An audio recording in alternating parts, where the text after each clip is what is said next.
দেখতে পাচ্ছ RL Bangla TV চ্যানেলে সকলকে জানাই স্বাগত।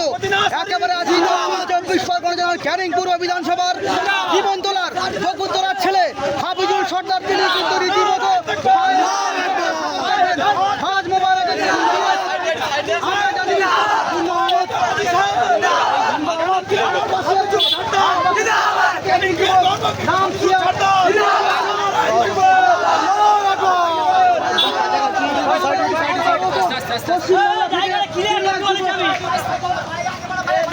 তা একদম বাড়ি অনেকটা চলে আসছে তিনি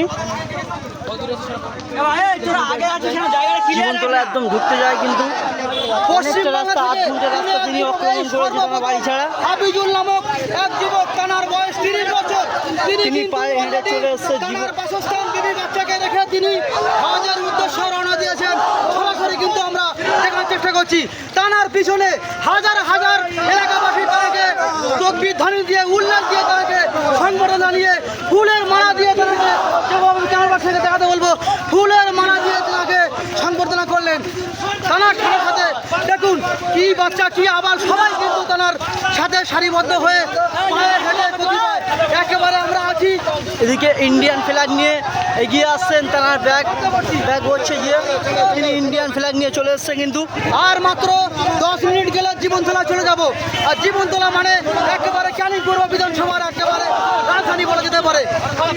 সেই এলাকা থেকে হাফিজুল নামক এক যুবক, তিনি কিন্তু উদ্দেশ্যে রওনা দিলেন। সরাসরি কিন্তু আমরা দেখার চেষ্টা করছি হাফিজুল ভাইয়ের যে ল্যাঙ্গুয়েজ, যে বডি ল্যাঙ্গুয়েজ দিকে তাকালে দেখে বলা যায় তিনি কিন্তু নবীর দেশে বাড়ি দেবে, নবীর দেশে রওনা দেবে। তোমার একটা মনের স্ফূর্তি, তিনি কিন্তু এর আগে কয়েকটা সফর করে তিনি এর আগে সাইকেলে করে বাংলাদেশে গিয়েছিলেন, একাধিক রাজ্যে তিনি গিয়েছিলেন। তারপরে তার একটা মনের আশা জাগলো, তিনি মক্কা মদিনা সফরে রওনা দেবেন। তার পিছনে হাজার হাজার মানুষ, প্রথমে ছিল 500, তারপর ছিল 1000, এখন আমরা লক্ষ্য করে দেখলে হাজার হাজার মানুষের কথা করে বোঝাতে পারবো না। তার সাথে দেখুন সারিবদ্ধ হবে আরম্ভ করলেন প্রচণ্ড রোদের তাপমাত্রার মধ্য দিয়ে একেবারে হাফিজুল ভাইয়ের সাথে। আপনারা দেখতে পাচ্ছেন এই মুহূর্তে তিনি জীবনতলার উদ্দেশ্যে রওনা দিয়েছে, আর 10 মিনিট হাঁটলে জীবনতলার উদ্দেশ্যে যাচ্ছে।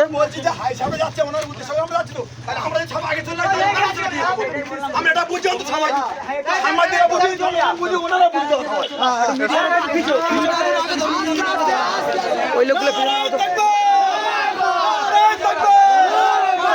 আর যে কথা বলছিলাম, এর আগে কিন্তু তিনি সাইকেল নিয়ে বাংলাদেশ ভ্রমণ করেছিলেন। ভারতবর্ষের একাধিক রাজ্যকে তিনি সাইকেলে ভ্রমণ করে তিনি কিন্তু চলে এসছে। কারণ হচ্ছে লাস্ট যে একটা মনের আশা, তিনি সৌদি যাবে, মক্কা মদিনায় রাসূলের দরবারে। আমরা অনেকে প্লেনে করে যাই, বিভিন্ন যানবাহন ক্ষেত্রে আমরা যেয়ে থাকি, কিন্তু এনার যে হাফিজুলের যে মনের স্ফূর্তি, তিনি কিন্তু অলরেডি বার হয়ে পড়েছেন। তার ভাবনা, তার মনে চিন্তা, তিনি মক্কা মদিনা সফরে যাবেন, নবী পাকের জিয়ারত তিনি করবেন।